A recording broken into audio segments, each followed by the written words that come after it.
Damos la bienvenida al sociólogo Patricio Carpio, él es académico, profesor investigador de la Universidad de Cuenca. Patricio, muy buenos días. Buenos días, Gustavo, ¿cómo está? Mucho gusto y gracias por la entrevista. Aquí estamos a las órdenes. Bien, muy amable. Igualmente, quisiera invitarle a realizar un primer comentario sobre el mapa político nacional. Para esto nos trasladamos al año 2021 tras las elecciones de ese 7 de febrero en primera vuelta y ponemos en pantalla para quienes nos acompañan en las redes sociales este mapa que es muy decidor. En color rosado o fucsia está la votación de Yacu Pérez, que copó la Sierra Ecuatoriana y el Oriente Ecuatoriano en forma total. Por allí en la sierra aparece un pequeño lunar de Guillermo Lasso en Pichincha. Hay también una provincia, Imbabura, que votó por la Revolución Ciudadana, y un pequeño espacio arriba, que es la votación de Javier Hervas. La costa ecuatoriana tuvo un voto prácticamente unánime en todas sus provincias por la Revolución Ciudadana. ¿Qué es lo que ha sucedido ahora? Igualmente, para quienes nos acompañan con imágenes en la internet y redes sociales, todo el color celeste es la Revolución Ciudadana, es decir, geográficamente alcanza muchas más provincias con su triunfo, y el porcentaje en cuanto a votos es muy similar al del 2021. Y aparece allí en la sierra, ocupando ese pequeño lugar que tuvo Lasso, el candidato Daniel Noboa, que tuvo una muy buena votación en varias provincias de la sierra. En el color azul más oscuro está la votación de un nuevo actor, Construye, de Fernando Villavicencio y Cristian Zurita. Sin más comentarios, sino con estos hechos, su análisis sobre lo que ha resultado ser esta primera vuelta. Empecemos por este cambio en el mapa electoral de Ecuador. Gracias. Sí, tal vez la primera idea que nos da es que la votación en el Ecuador es relativamente homogénea en estas elecciones, pues en todas las provincias están presentes Noboa y digamos el Partido de la Revolución Ciudadana y el partido cierta importancia en tercer lugar, ¿verdad? Entonces, no veo el mapa porque no sé por qué es lo que pasa en mi pantalla, pero bueno. Esa es una primera cosa. Quiere decir que, por ejemplo, la Revolución Ciudadana ha mantenido su base electoral en la costa ecuatoriana y en algunos nichos de la sierra. Tiene 14 provincias, si no me equivoco. Como le digo, no puedo ver el mapa. Y en el caso de Noboa, sí es la emergencia de un candidato que no se esperaba y que ha arrastrado determinadas expectativas de un electorado cansado de los mismos, aparentemente de los mismos candidatos de siempre. La emergencia de Construye a partir del doloroso acto criminal cobra una importancia fuerte, sobre todo en la Asamblea Nacional. Entonces, esta configuración política va a tener sus repercusiones, como usted bien lo señaló hace unos minutos, en la Asamblea Nacional. En el caso de que ganara Noboa, pues se topa con una oposición bastante complicada al tener entre 50, 52 o 53 asambleístas, y en el caso de que la Revolución Ciudadana, Luisa González, ganara, pues la cosa también es complicada porque no tiene mayoría. Es decir, el escenario en la Asamblea Nacional sigue siendo para el gobierno, el que sea, de una complicada gobernabilidad. En este tema, justamente el de la Asamblea, es el que se preguntan y nos preguntamos los ecuatorianos ante ese mensaje dado en las urnas, con el cual usted coincide, muchos analistas lo hacen, de un voto posiblemente por cansancio de estos actores que fueron protagonistas de una disputa interminable de algo más de 2 años, relegando los problemas más serios del país. Se aspiraría a un cambio, pero aparentemente en la Asamblea aún está por verse si se continuará en esa línea de atentar contra la gobernabilidad. Es complicado porque si usted analiza los programas de gobierno entre uno y otro, va a haber contradicciones entre esos programas. Entonces, dependiendo de quién esté en el poder, vamos a poner el ejemplo. En el caso de que Noboa llegue a la presidencia, el perfil que tiene Noboa, y si es que leemos del plan de gobierno del candidato, pues es un perfil de carácter sustentado en la empresa privada. Es un Estado, propone un Estado asistencialista y con ciertos rasgos desarrollista, sustentado también en la inversión transnacional, empresas privadas. ¿Le calificaría usted como un clásico directa. Esquema neoliberal? Sí, es un esquema neoliberal. Yo diría que hay una continuidad en el siguiente sentido.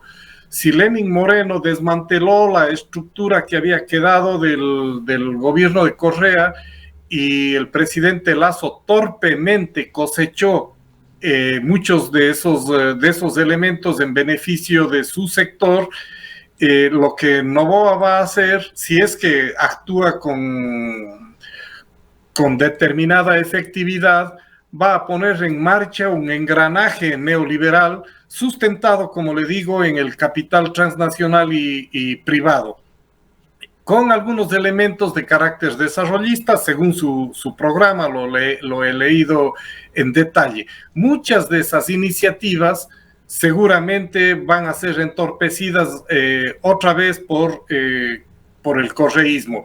En el caso de Correa, su prioridad es el tema de la justicia, de los juicios políticos en primer plano, y luego el tema de la inversión estatal y el regreso a un Estado extra fuerte, que tenga un papel predominante y que realmente, esto ya es cualitativo lo que voy a decir, agobia a la sociedad, pero sustentado en una fuerte inversión pública para generar, como lo hizo Luisa González, ha repetido varias veces que repetirá el modelo. Entonces, generación de empleo a partir de la inversión pública. Hay algunas cosas en las que no se diferencian, pues el tema del extractivismo, la minería, el desarrollo del petróleo está en ambos actores, ¿no?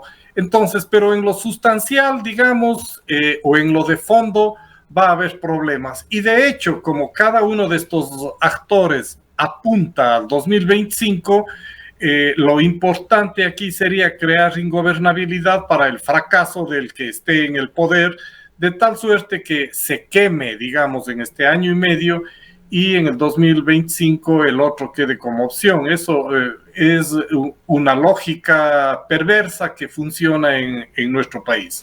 Siendo el proyecto de Daniel González, como usted lo califica, de carácter o con ribetes neoliberales, recién va dando algunos nombres de quienes podrían ser eventualmente sus colaboradores. Antes de eso estaba la sombra de su padre, de Álvaro Noboa. Sí, Álvaro Noboa, muchas gracias. Y una educación supuestamente también con esa formación pro economía liberal o neoliberal. ¿Cómo definiría usted lo que propone Luisa González, la otra candidata que ingresa a primera vuelta? Hay algunos puntos sensibles que han sido tocados tanto por Luisa González como por Andrés Arauz, el candidato a la vicepresidencia. Luisa González acaba de dar declaraciones que la reproduce la agencia Reuters, en el sentido de que si llega a la presidencia utilizará 2.500 millones de las reservas del Banco Central para gasto público. Y es más, ha dado detalles de esto, señalando que ese dinero no está generando nada, que está guardado sin ganar un solo centavo. Señala que de pasar a la segunda vuelta sacará las reservas del Banco Central, unos 500 millones destinaría a equipamiento policial y cantidades similares para mejorar salud, educación, préstamos para pequeñas empresas y desarrollo de infraestructura. Se conoce, de acuerdo a un último informe, que las reservas internacionales del Banco Central suman 6.9 o 6.900 millones de dólares sería la cifra aproximada. La otra polémica declaración que hizo Andrés Arauz al medio argentino Perfil, esto fue en abril, sobre una supuesta emisión inorgánica de dinero, los ecuadólares o algo así lo llamaba, que se emitirían a través de un sistema electrónico que significaría emisión inorgánica. Tuvo que retractarse ante la trascendencia que tuvieron esas declaraciones en Ecuador y señalar una y otra vez en diversos discursos que su gobierno protegerá la dolarización. Pero con estos antecedentes en cuanto a declaraciones polémicas que han hecho los dos candidatos, ¿cuál sería el modelo económico que propondría la Revolución Ciudadana con Luisa González a la cabeza? Ya, primero quisiera, porque para no olvidarnos, el tema de Noboa y sus ministros ha venido señalando, para reafirmar lo que señalé hace un minuto del modelo empresarial. Me llamó la atención que propuso a Iván Wong como ministro de Agricultura. Sabemos que el grupo Noboa y el grupo Wong son las dos familias, las dos empresas más grandes exportadoras de banano en el Ecuador. El grupo Wong es poder económico, está asentado en la provincia de Los Ríos. Entre los dos cubren la exportación bananera del Ecuador y son realmente la base de la oligarquía ecuatoriana. Entonces, ese también es una pista para saber cómo se manejará la agricultura de la que tanto hablamos y de la que tanto necesitamos en el Ecuador. Esa es una pista. Por tanto, yo diría que en una primera aproximación estamos hablando de una banana república del siglo XXI. En el otro caso, que sería el populismo o el neopopulismo del siglo XXI, pues sí, ahí tenemos, como había dicho, un modelo que estará sustentado en la inversión pública, y justamente usted lo ha señalado, el tema de que la primera mirada que hace la candidata es hacia la reserva internacional, intentando tomar fondos de ahí. He estado leyendo a un economista que se llama Marco Flores, neo-keynesiano. Él sostiene que los fondos de la reserva, digamos, la Reserva Monetaria Internacional debería tener algún uso. No significa eso, dice él, que debe ser desmantelada o tomarse en absoluto, pero que se le debe dar un uso, porque no es como dicen los neoliberales, que ese fondo es el respaldo de los depositantes en la banca, sino que es un fondo referencial que sirve fundamentalmente para mostrarse al exterior como que tenemos determinada solvencia, ¿no? Es por tanto, ahí siguiendo a Flores, diríamos que algún uso se le debería dar. No es admisible pensar en lo que sucedió con Lasso, que mientras tenemos un país que se desangra, un país que no puede salir del tema de la pandemia, tengamos tanto dinero guardado ahí y sobre todo pagando la deuda externa. Pero yo creo, ya saliendo del pensamiento de Marco Flores, creo que eso debe tener un manejo muy tinoso, en términos de que tampoco se puede dejar en soletas esa Reserva Monetaria Internacional, porque efectivamente es un respaldo que tiene el Estado y que tiene el sistema financiero.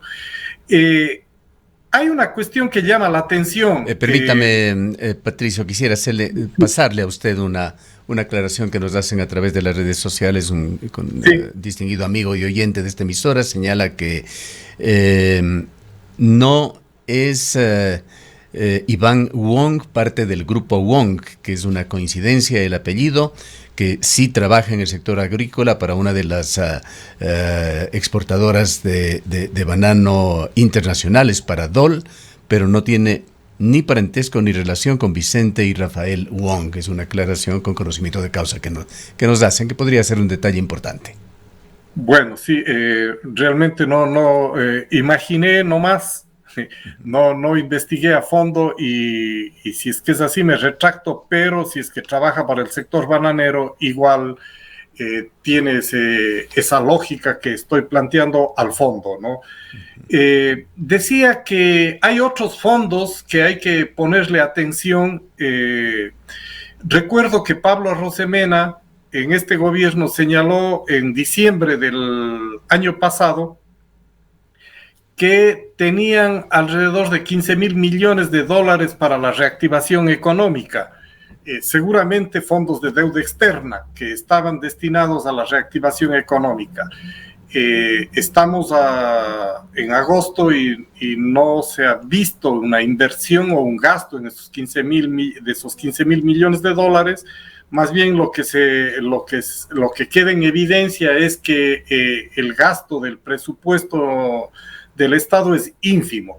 Por tanto, querría decir que en lugar de prestar atención a la Reserva Monetaria Internacional, ahí hay fondos en el Estado de la deuda externa que no se sabe dónde está, y de esos fondos que está hablando Arosemena que deben quedar en algún lado para la inversión pública sin tener que tocar ese otro fondo que está como reserva internacional. Es decir, sí hay que tener cuidado con lo que dice Luisa González, porque el gobierno de Correa ya demostró en los años anteriores que fondo que asoma, fondo que desaparece. Se tomaron los fondos del IES, se tomaron los fondos de la Reserva Monetaria Internacional, etcétera, y el Estado en sí quedó muy mal equipado para los siguientes periodos y con altísimo grado de endeudamiento externo. Recuerde usted que hasta llegó a pulverizar las jubilaciones patronales en todo el sector público. Realmente medidas sumamente duras y de intervención dentro de la economía particular de los ecuatorianos. Pero quisiera quedarme en este punto por un momento más, sociólogo Carpio.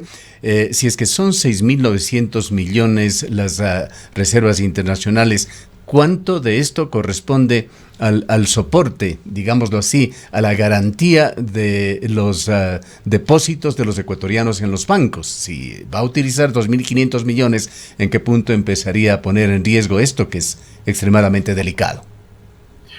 Pues ahí sí que me deja un poco complicado, porque realmente no soy economista y no manejo esta temática del presupuesto del Estado. Pero en todo caso, ahí habrá un límite muy sensible dentro de esto, y son temas que sí, quizá con otros actores tendríamos que aclararlo, porque esto es muy concreto lo que ha dicho Luisa González, y acaba de hacerlo y reproducirse a través de Reuters.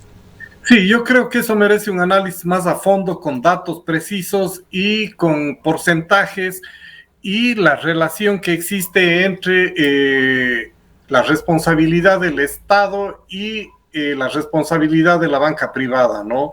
Y yo creo que ese es un análisis que tiene que hacerse y que efectivamente lo deben hacer quienes están en esa temática, ¿no? En el caso de los Bitcoin y de las monedas digitales, también es un tema de macroeconomía y de econometría, de ese tipo de cuestiones, pero lo que sí hay que hablar en ese sentido es que pensar en un proceso de desdolarización sería absolutamente riesgoso para el Ecuador e incluso políticamente para el propio Partido de Revolución Ciudadana. Si llegara al poder, sería absolutamente desgastante porque eso generaría un estrés altísimo y nos pondría en una situación bastante compleja, delicada en nuestra economía. Si algo hemos podido resistir en el marco de las crisis globales, crisis económicas globales, es justamente porque nuestra economía está sustentada en la dolarización. Ahora, Nos guste vayamos o no. al otro tema, y no pretendo enredarle con temas de economía, ni de lejos, yo tampoco lo conozco, un conocimiento muy superficial, pero es necesario, por las connotaciones de carácter político que esto tiene tratarlo. Claro. Esa propuesta de los ecuadólares de Arauz, que lo hizo en un medio argentino, no sé si tengo la impresión equivocada, pero aquí quiero comentar una experiencia personal del día de ayer. Hablaba con un medio de comunicación argentino que indagaba sobre las elecciones ecuatorianas y nos decía, quisiéramos que nos expliques cómo fue la dolarización en Ecuador, que entendemos ha sido un gran fracaso. Tenía que decirle yo, no pienso así. Yo creo que ha sido una tabla de salvación de Ecuador, pero ese es un criterio personal mío. ¿Qué opina usted sobre este tema? Y estas ideas que siguen rondando aparentemente la cabeza del señor Arauz, que le ha obligado a salir a varios escenarios para aclararlo. Hay un problema evidente con la dolarización y toda persona que, digamos, desde una perspectiva de una izquierda tradicional, evidentemente la dolarización es un problema de soberanía nacional. Perdemos soberanía, estamos anclados a una economía, en este caso la de Estados Unidos. Si Estados Unidos estornuda, a nosotros nos da pulmonía, sin duda. Y no tenemos mecanismos de resistencia, de defensa frente a una crisis que le podría suceder a Estados Unidos, como además Arauz está planteando eso, que en poco tiempo, pero ya eso se viene diciendo desde hace 30 años, que la economía de Estados Unidos va a colapsar. No sabemos hasta dónde tenga resistencia frente a la emergencia de otras economías a nivel global como la de China y la recuperación progresiva de Europa, Alemania, en el mundo global. Sin embargo, nuestra economía anclada a eso tiene una tabla de salvación, como usted ha dicho. Dependemos, no tenemos autonomía, no tenemos un banco central que emita una moneda y que tenga un respaldo de esa moneda. No podemos imprimir papeles, entonces eso efectivamente nos convierte en una economía dependiente. Nuevamente hablando entre economía y política, recordemos lo que nos pasó. Estábamos absolutamente vigentes ya como personas adultas, usted y yo, Patricio. ¿Qué pasó desde finales de los años 80 con la economía ecuatoriana? Esta soberanía, que sí es importante, por supuesto, poder manejar la moneda, para eso están las casas de la moneda, para eso está el Banco Central de cada país, pero aquí en Ecuador terminó siendo una puerta y una gran puerta abierta para la emisión inorgánica. Se inició con las microdevaluaciones en el gobierno, me parece que fue de Borja, y recordemos cómo se pulverizó el valor del sucre hasta llegar a los 30,000 sucres por dólar el momento de la dolarización año 2000. 25,000. Sí, el tema de la inflación es lo que desbarató las economías en otros países. Por ejemplo, en Argentina, en Bolivia, en Perú, sigue el problema básicamente en Argentina y Perú y en otros países, en Venezuela, fíjese usted. Ese es un problema que le lleva a la quiebra a un país y nosotros efectivamente nos hemos resistido por tener el dólar. Fue duro el proceso de dolarización, pero yo también como usted y personalmente pienso que eso ayudó a solventar las economías de las familias y la economía del Estado. Dicho sea de paso, Venezuela tiene una dolarización extraoficial al momento. Allá se utiliza mucho para las transacciones del dólar. Sí, en muchos países. Ahora los que oficialmente tienen el dólar, si no me equivoco, es El Salvador, Panamá y Ecuador, ¿no? Pero el dólar circula normalmente en todos los países de América Latina y en Europa también, ¿no? En el único país donde no circula abiertamente y donde le sancionan al hacer el cambio es en Cuba, como usted conocerá. Pero eso ocurre. Nosotros tenemos abiertamente, digamos, oficialmente, constitucionalmente el dólar como moneda. Creo que desbaratar el sistema de dolarización es un proceso súper complejo, súper técnico, súper político, recontra social, y que no sé qué gobierno se podría poner como objetivo eso, porque implica una tarea altamente complicada que va a trastocaría definitivamente nuestra economía, y deberíamos tener una alternativa bastante estudiada, bastante solvente, y una política económica que pueda resistir, que pueda ser la alternativa a una desdolarización.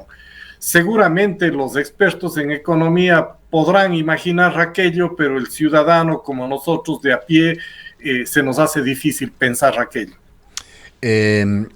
Lamentablemente el tiempo se nos va quedando corto, Patricio. Quisiera tocar un tema que no podemos dejar de hacerlo con usted. Ese mensaje dado por los ecuatorianos en las consultas populares, se aprobó lo de el Yasuní para que no se siga explotando el petróleo, que quede bajo tierra con un 59%.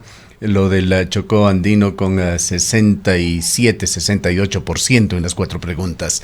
Se destaca a nivel mundial a Ecuador como un paradigma. Acabamos de presentar un reportaje de la Deutsche Welle, por ejemplo, en el cual se dice que Ecuador marca un precedente mundial en el gran debate climático.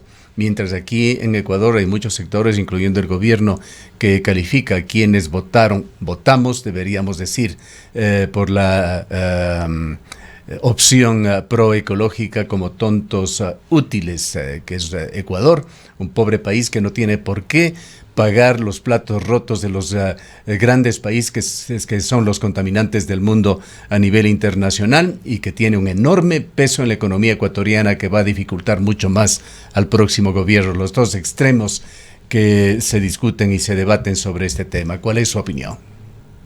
Sí, me da mucha tristeza, por decirlo menos, el pensamiento de muchos ecuatorianos respecto a que hemos hecho mal al votar el sí por el Yasuní y por el Chocó andino.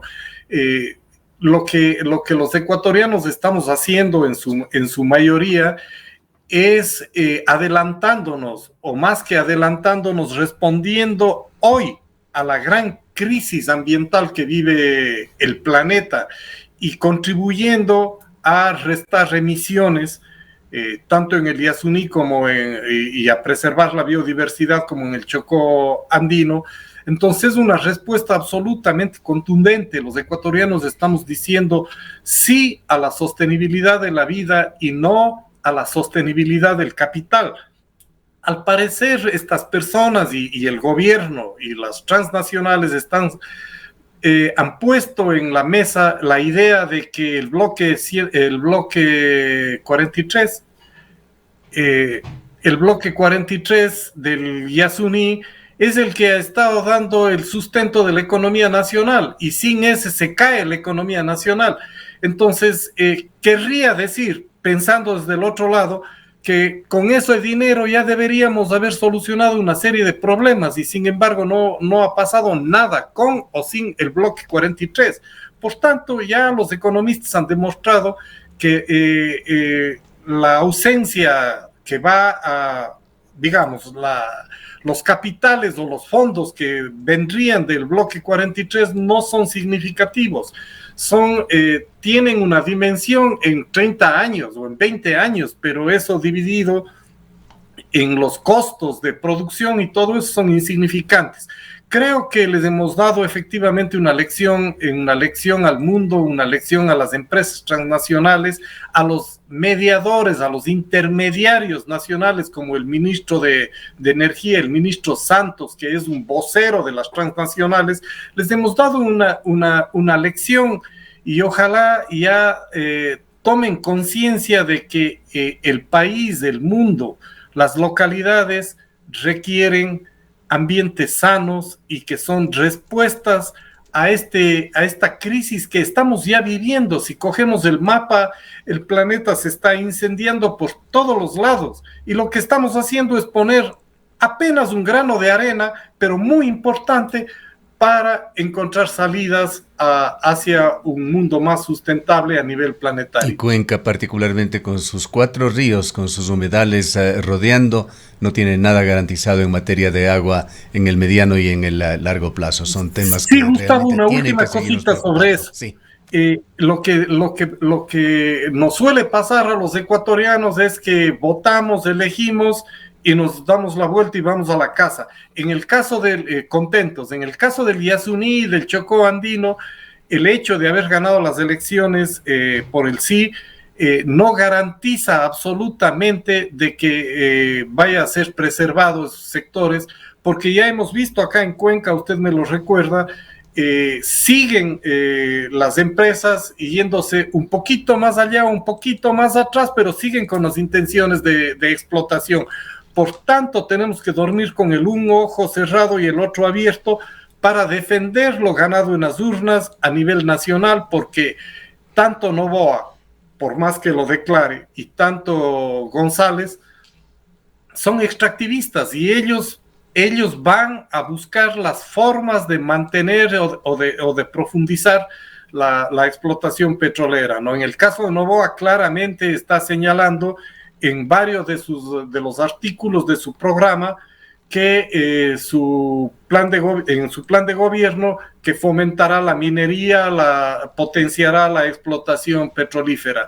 Y como ustedes saben, en el caso de la Revolución Ciudadana, el punto de quiebre con ese partido en el 2010 fue el Yasuní, y ahora tenemos nuevamente ahí eso, ¿no? Bien, si uno de los dos partidos se pusiera y hiciera un compromiso con firma notariada en la televisión para todos los ecuatorianos y un compromiso de preservar el ambiente y de comprometerse con el sí a nivel nacional y local, pues posiblemente tendría mayor votación. Y vale la pena cerrar esto recordando algo del pasado reciente. Hace 3 años aproximadamente, en los micrófonos de esta radio, Guillermo Lasso decía que no permitirá la minería más arriba de una cota de 2.500 metros, así lo dijo. Parece que su intención era unos metros más, pero dijo 2.500 metros, y acaba de firmar, a pocas horas de las consultas populares sobre medio ambiente, acaba de firmar el Ministerio de la Producción, con el apoyo del Ministerio del Ambiente, un nuevo contrato entre Dundee Precious Metals, la minería canadiense a cargo de Quimsacocha, y el gobierno, un contrato de protección de inversiones que incluye un arbitraje que se daría en la ciudad de Nueva York en caso de este nuevo acuerdo del gobierno para explotar cristal, que es una parte de Quimsacocha o Loma Larga, se llegue a dar. Esas son las respuestas que tenemos del gobierno ante una respuesta contundente de Cuenca. Nuevamente, en Cuenca está la votación más alta para proteger el Yasuní, y está pendiente la consulta de Cuenca, que aproximadamente un 80% de los habitantes de este cantón lo aprobaron. Y ahí están las luchas que tenemos al frente en los próximos años para todos los ecuatorianos, querido Gustavo. Bien, muchísimas gracias por habernos acompañado. Han escuchado al sociólogo Patricio Carpio, académico de la Universidad de Cuenca. Son las 8:09 PM.